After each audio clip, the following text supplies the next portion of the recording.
Out of nowhere, she gets a knock on the door. When my mom opens up the door, the gentleman on the other end, he hands my mom these legal documents. She starts flipping through the pages, and then she realizes that the property is going to foreclosure. She picks up the phone and she calls them up. And she goes, "Hello? Oui, this is Marie. Yes, I received the papers in the mail. It says that the property is going to foreclosure. But I don't understand. Every month I pay the landlord on time. Every month I pay him. I don't understand why the property is going through foreclosure." The lady on the line could tell that my mom sincerely did not understand what was going on.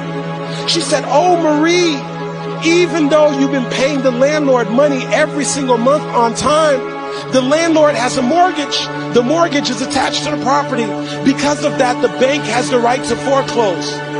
And so, ma'am, the property is going to go to foreclosure." And so my mom asked her, "Do you think that maybe I can go to the foreclosure sale? Whoever buys the property, I will be a good tenant for them. I will stay in the property. I will pay them the rent. Please, do you think that they will let me stay?" And you know what the lady told my mom? She said, "Ma'am, it's not even worth you showing up.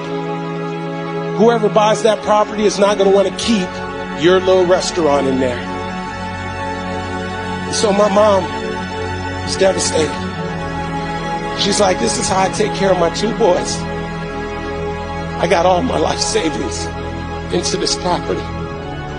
And so about 2 weeks later, my mom says, "You know what? I know that sometimes you don't just have to listen to what people tell you." My mom shows up to the foreclosure sale.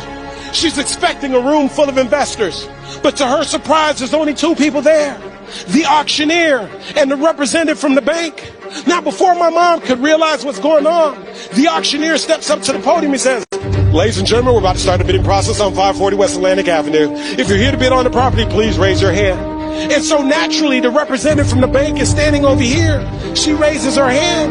My mom, who had no intentions on bidding on the property, doesn't even know how this thing works. My mom decided to take an act of faith and raise her hand. The auctioneer said, "Very well, we're going to start the bidding process at 30,000. Can I get a 30,000? The representative from the bank is standing here, says 30,000. My mom's still in the game. No money.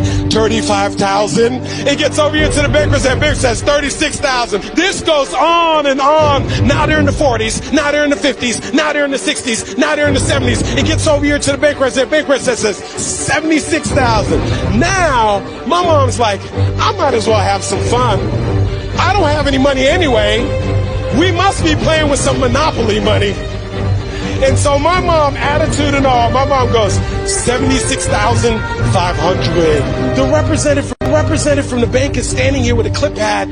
She picks up the clip pad and she says nothing. The auctioneer's got to keep the process going. He goes 76,500 going once, no answer. He goes 76,500 going twice, no answer. He goes 76,500 sold to who? My mom, the woman who had no intentions on bidding on the property. And so my mom is excited she won the bid. And then she's like, "Wait a second, I actually have to have the money." And so they told her, "You got 30 days to come up with the money." And so my mom would go home. She'd pull out a notepad and she'd start writing down the names of all of her friends and all of her family members, one by one. And she would call them up and tell them the story. Some would lend her 1,000. Some would lend her 2,000. Some would lend her 3,000. Some lend her 4,000. Some lend her 5,000. And she's 3 days away. And she's still $30,000 short. My mom's thinking, maybe this isn't meant to be. And then her telephone rings. And it's her friend Yvonne's.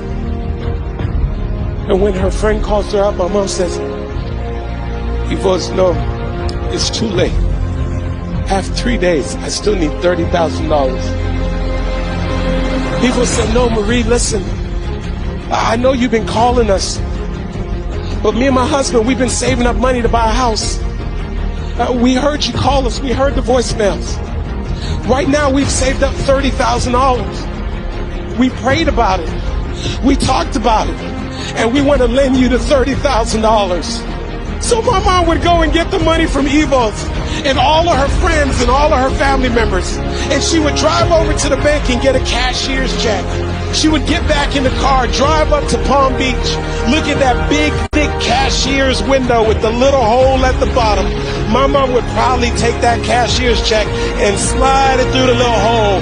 And that day, my mom went from being the tenant to being the landlord, all because she was willing to show up. And so here's what I say to you. There are going to be times that you're going to be wondering, why should I keep showing up and working my business? Why should I keep picking up the phones and making the phone calls? Why should I keep fighting for my goals and fighting for my dreams? And what I want to remind you is that you got to show up for your life regardless of the circumstances. You got to show up in spite of the naysayers. You got to show up in spite of the conversation going on in your mind. You got to show up for your life. Because if you don't, nobody else will.